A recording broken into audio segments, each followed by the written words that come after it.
Akan tapi untuk malam ini kita akan sedikit berbelok dari kitab itu.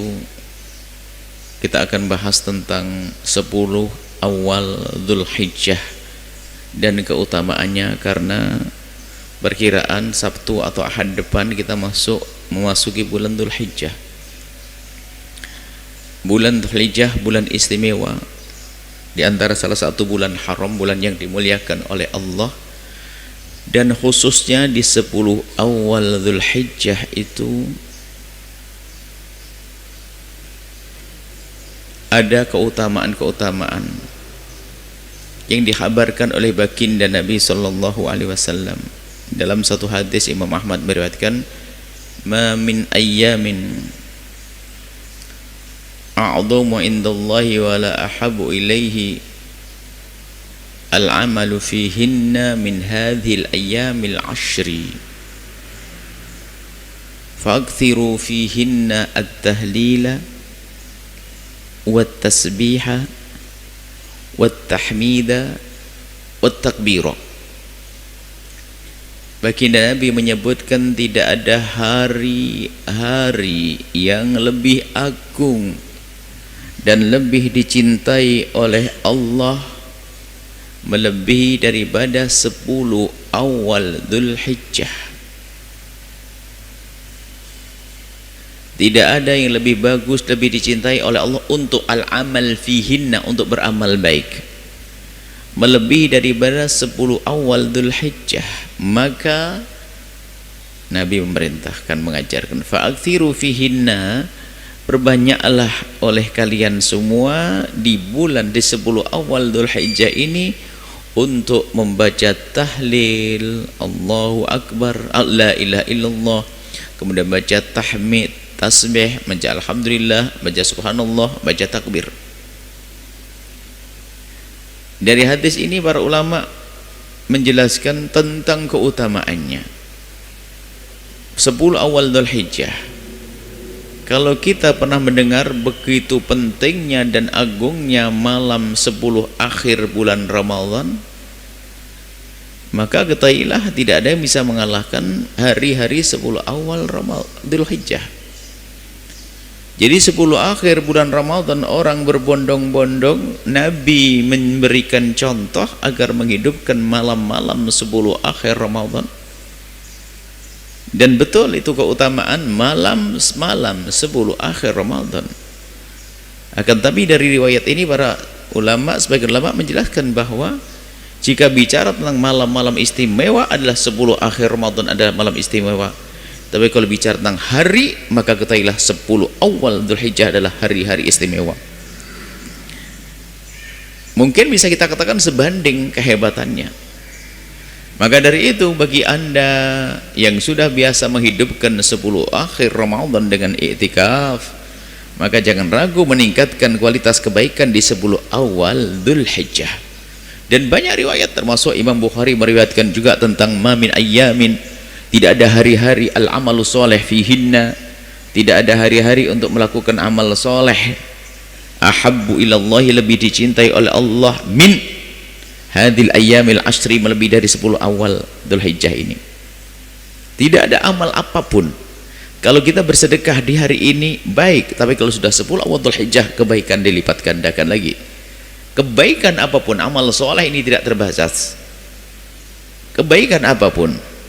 Kalau sampai baginda Nabi ditanya, kalau para sahabatnya bertanya, walal jihad ya Rasulullah, walal jihad fisabilillah, jihad pun tidak, jihad di hari-hari biasa tidak bisa dikalahkan oleh amal-amal di 10 awal Dzulhijjah. Iya, walal jihad fisabilillah, jihad di jalan Allah pun masih di bawahnya. Illa rajulan, kecuali seorang kharaja binafsihi, keluar dengan dirinya, wa malihi, kecuali orang yang keluar dengan dirinya, perang dengan si dirinya, wa malihi, dengan hartanya, walam yarji, kemudian tidak kembali, falam yarji min dzalika bi syai', lalu tidak kembali dengan apapun. Jadi ada orang berjihad itu dengan macam-macam.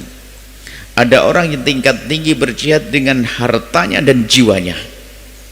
Dia berangkat dengan dirinya, lalu dia dengan hartanya. Itu tingkat tinggi. Ada orang berjihad dengan jiwanya saja, nggak punya duit. Ada orang di rumah tapi ngirim uang, yang kasihan nggak berjuang. Tapi ini gambarannya, yang bisa mengalahkan keutamaannya menghidupkan 10 awal Dzulhijjah dengan kebaikan, tidak bisa dikalahkan dengan jihad di jalan Allah, kecuali model jihadnya orang seperti ini. Orang yang jihad dengan jiwanya, dengan hartanya, dia keluar, tak taunya apa? Tidak kembali. Mati apa? Mati syahid. Hartanya juga habis. Baru itu menandingi. Maksudnya apa berita ini? Begitu besarnya keutamaannya menghidupkan, melakukan ibadah di 10 awal Dzulhijjah. Ibadah apa saja? Ya apa saja. Namanya ibadah banyak. Dimulai tentang puasa, bisa puasa, sedekah ditingkatkan, niat bangun masjid, bangun pondok, nyantuni fakir miskin dan seterusnya. Segala bentuk kebaikan kalau bisa kita hadirkan. Nikah juga, makanya banyak orang mengerti sepertinya itu pada orang pada nikah deh. Nah, ini kan sebuah kebaikan. Ini adalah tentang 10 awal Dzulhijjah. Maka segala kebaikan hendaknya kita bisa hadirkan di malam, di hari-hari 10 awal Dzulhijjah. Kemudian ada keutamaan lain di Dzulhijjah ini, ada ibadah-ibadah yang tidak ada di bulan-bulan yang lainnya.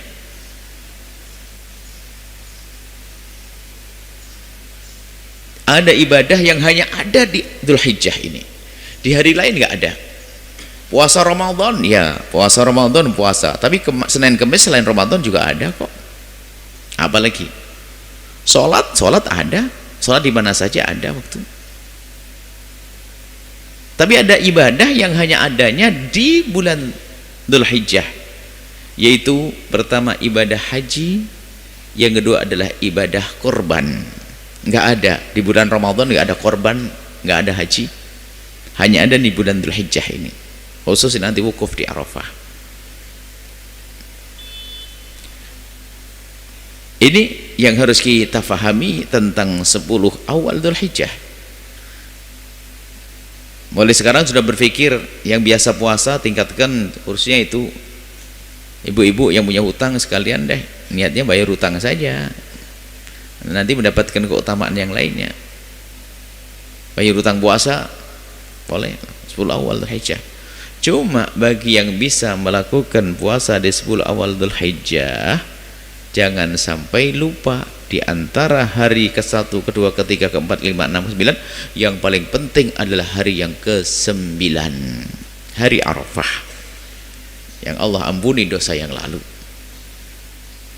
Jadi hari Arafah itu pahalanya berlipat-lipat. Jika tanggal 1 puasa hebat, 2 hebat, 3, 4, 5, 6, 7 hebat, tapi jangan puasa pas hari Arafah bagi orang yang tidak haji. Kalau bagi orang yang haji, dalam mazhab kita Imam Syafi'i dianjurkan untuk tidak berpuasa waktu wukuf di Arafah agar lebih maksimal wukuf, karena wukuf berat. Apalagi musim panas, atas panas, bawah panas. Atas panasnya matahari, di bawah itu pasir dijemur seharian. Panas. Maka kemudian perjalanan bisa jadi kita jalan kaki loh ya, dari Mekah ke Arafah, dari Arafah ke Mina, Mina ke Mekah. Atau sebagian pakai mobil, itu pun juga tidak langsung mobil, tidak langsung dari tempat kita berdiri langsung naik mobil, enggak, kadang berjalan dulu, capek. Maka agar maksimal hajinya tidak disunnahkan puasa Arafah bagi orang yang melaksanakan ibadah haji. Ini adalah keutamaan. Kemudian di hari Arafah nanti ada tentang berita a'dhamul ayyam, paling agungnya hari adalah Yaumun Nahar, hari nyembelih korban. Ada riwayat lain tentang Arafah. Jadi Allah memerdekakan hamba-hambanya dari api neraka adalah tidak pernah Allah tidak memerdekakan hambanya dari api neraka, tidak memerdekakan lebih banyak daripada di saat Allah memerdekakan hamba-hambanya di hari Arafah. Jadi hari Arafah itu adalah hari Allah mengampuni hamba-hambanya. Sehingga bagi orang yang bisa wukuf di Arafah sana, banyak dianjurkan untuk mengadu kepada Allah dan mohon ampun. Dalam riwayat lalu diampuni. Dalam riwayat itu Allah, Sayyidina Umar, Sayyidina Nabi bercerita pada Sayyidina Umar bahwasanya telah diampuni semua yang ada di tempat ini. Makanya rindulah untuk bisa wukuf di Arafah. Amin. Ya sudah wukuf, ulang kembali wukuf nanti. Yang belum wukuf segala wukuf nanti, insya Allah bisa kita wukuf di Arafah. Kemudian wukuf di Arafah, mohon ampun kepada Allah. Ada riwayat disebutkan bahwa saat itu Sayyidina Umar bertanya, ya Rasulullah, apakah ini Allah mengampuni dosanya untuk kami ini yang lagi wukuf waktu itu bersama Nabi? Ini pertanyaan cerdas. Apakah kita tok yang diampuni? Kan diampuni semuanya. Nah, Nabi mengatakan liman ja'a ba'dakum, termasuk nanti yang datang setelahmu ila yaumil qiyamah, sampai hari kiamat. Jadi wukuf di Arafah itu mengundang pengampunan Allah, bukan orang yang bersama Nabi saja, akan tapi saat ini, hari ini, sampai hari kiamat. Kemudian di antara yang hadir ada yang punya kerinduan, yang di rumah gimana, kan begitu? Kok enak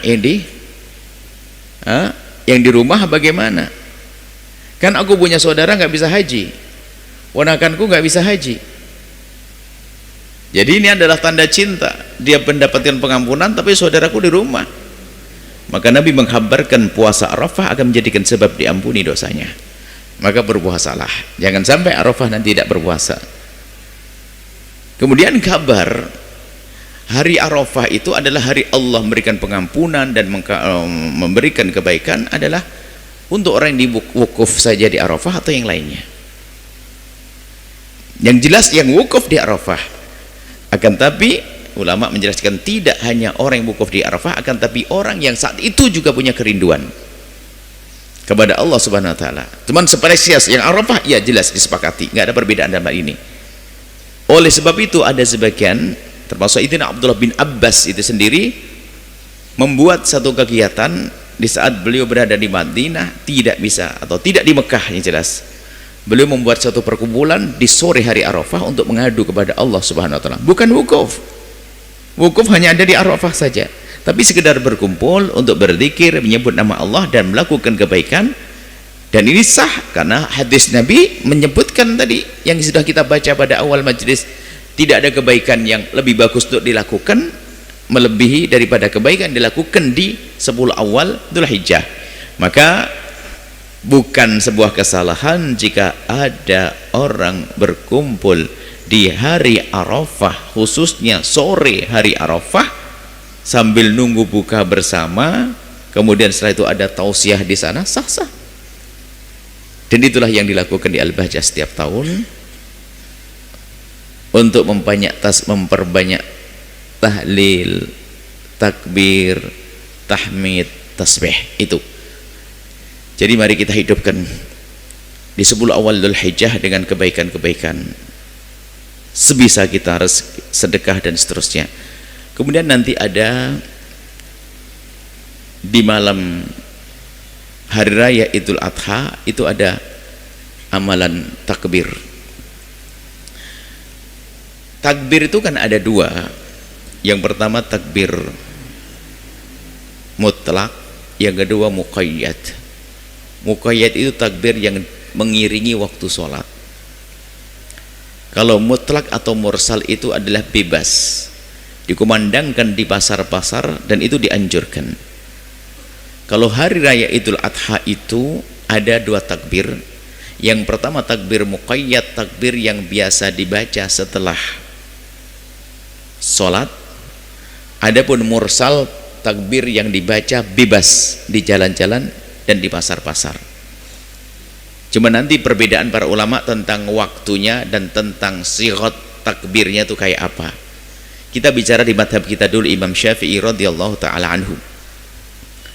Di dalam madhab kita Imam Syafi'i, adapun takbir muqayyad, takbir yang dilakukan setelah sholat itu, di dalam madhab kita ada dua pendapat, tapi pendapatnya nggak terlalu jauh. Yang pertama mengatakan waktu masuk subuh tiba.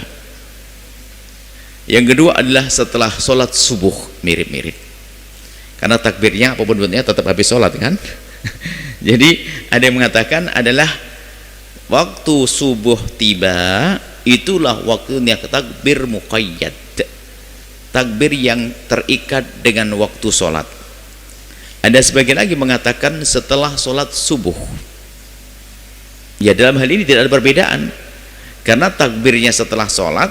Kalaupun waktu subuh tiba belum sholat kan tidak takbir, seolah-olah begitu.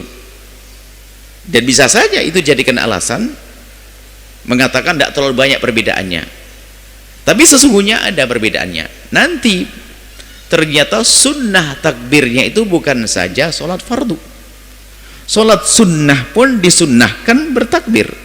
Berarti qobliyah subuh masuk di sini. Sudahlah, nggak usah ribut, yang penting takbir. Yang nggak repot nggak takbiran. Jadi Anda boleh habis subuh tiba, Anda langsung setelah sholat qobliyah subuh takbiran sah. Atau kalau tidak, Anda langsung sholat qobliyah subuh setelah subuh tiba, kemudian Anda melakukan sholat subuh, habis subuh, namanya takbir muqayyad.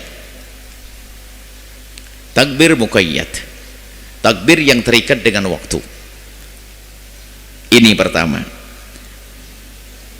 Adapun mursalnya, mursal itu yang tidak terikat dengan waktu, dan itu dianjurkan diangkat syiar takbir di masjid-masjid, kemudian di pasar-pasar, di jalan-jalan. Kapan waktunya tiba? Waktunya tiba ini disamakan dengan hari raya Idul Fitri. Kalau hari raya Idul Fitri, para ulama, kebanyakan ulama dalam mazhab Imam Syafi'i mengatakan bahwa di hari raya Idul Fitri berbeda dengan hari raya Idul Adha. Hari raya Idul Fitri itu adanya mursal, takbir yang tidak terikat dengan waktu sholat. Hari raya Idul Fitri adanya takbir mursal yang tidak terikat waktu sholat, dimulai dari di saat terbitnya, terbenamnya matahari waktu hari raya, baru Anda mengumandangkan takbir Allahu Akbar, Allahu Akbar, Allahu Akbar. Menurut kebanyakan ulama dalam mazhab Imam Syafi'i bahwa hari raya Idul Fitri tidak ada takbir setelah sholat. Cuma Imam Nawawi mengatakan ada. Kenapa? Kalau kita katakan ada, kan mursal itu kan bebas, setelah sholat dan tidak setelah sholat kan tidak ada masalah. Maka dari itu di pesantren kita ada beda. Kalau takbir hari raya Idul Adha itu dengan hari Idul Fitri beda. Kalau takbir hari raya Idul Fitri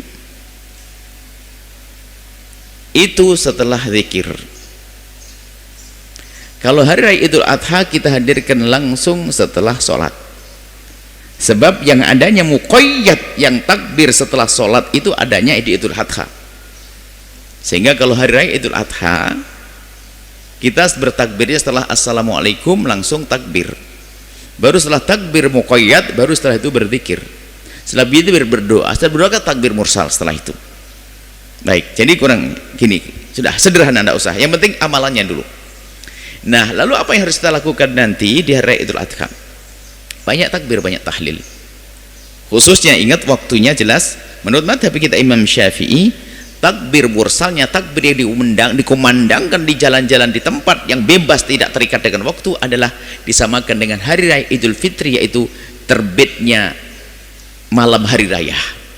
Datangnya malam hari raya itu mulai kita mengumandangkan takbir di jalan-jalan, sehingga nanti kita juga akan melakukan konvoi, disunahkan di pasar-pasar dan sebagainya.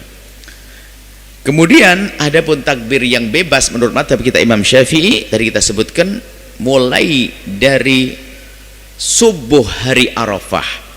Jadi di saat habis sahur, nah itu kurang lebihnya gitu deh untuk puasa Arafah.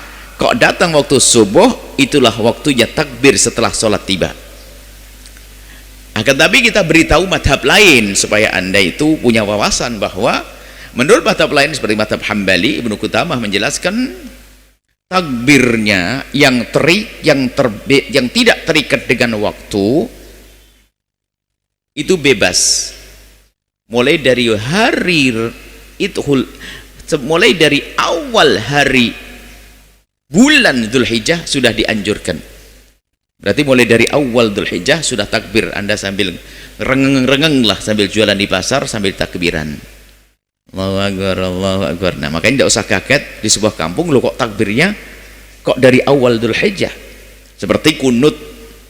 Kalau kunut dalam hari raya puasa Ramadan kan kunut menurut kita mazhab Syafi'i adalah kan setelah separuh Ramadan. Mazhab Hambali dari awal Ramadan. Anda tidak usah kaget.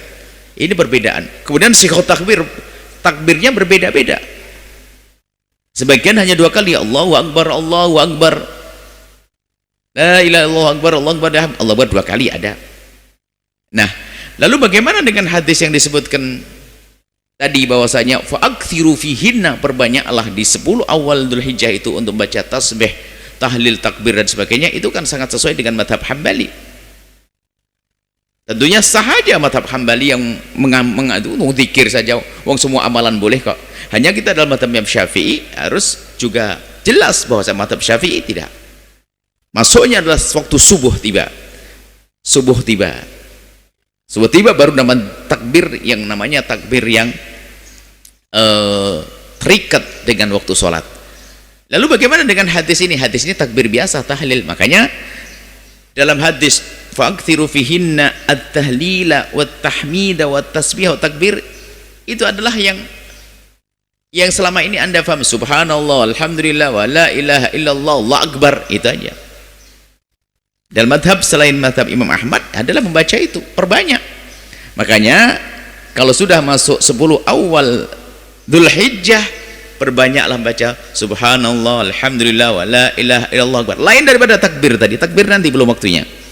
Jadi termasuk zikir yang paling utama di 10 awal Dzulhijjah adalah waktu Anda duduk. Zikir yang lain banyak, adalah Allah, ada yang lainnya, tapi utamakan zikir yang disebutkan dalam hadis Nabi, aktsiru fihinna at-tahlila wat-tahmida wat-tasfiyah, takbir, yaitu subhanallah walhamdulillah wa la ilaha illallah, Allahu akbar, subhanallah tasbih, alhamdulillah tahmid, Allah la ilaha illallah tahlil, Allahu akbar takbir, subhanallah alhamdulillah wa la ilaha illallah, Allahu akbar. Itu saja yang bisa kami hadirkan pada muqaddimah ini. Intinya adalah apa yang harus kita lakukan setelah ini, setelah kita mengerti ilmunya. Di situ banyak riwayat-riwayat tentang inna a'dhamul ayyama indallahi tabarakallahu ta'ala yaumun nahr. Hari paling penting adalah hari nahr.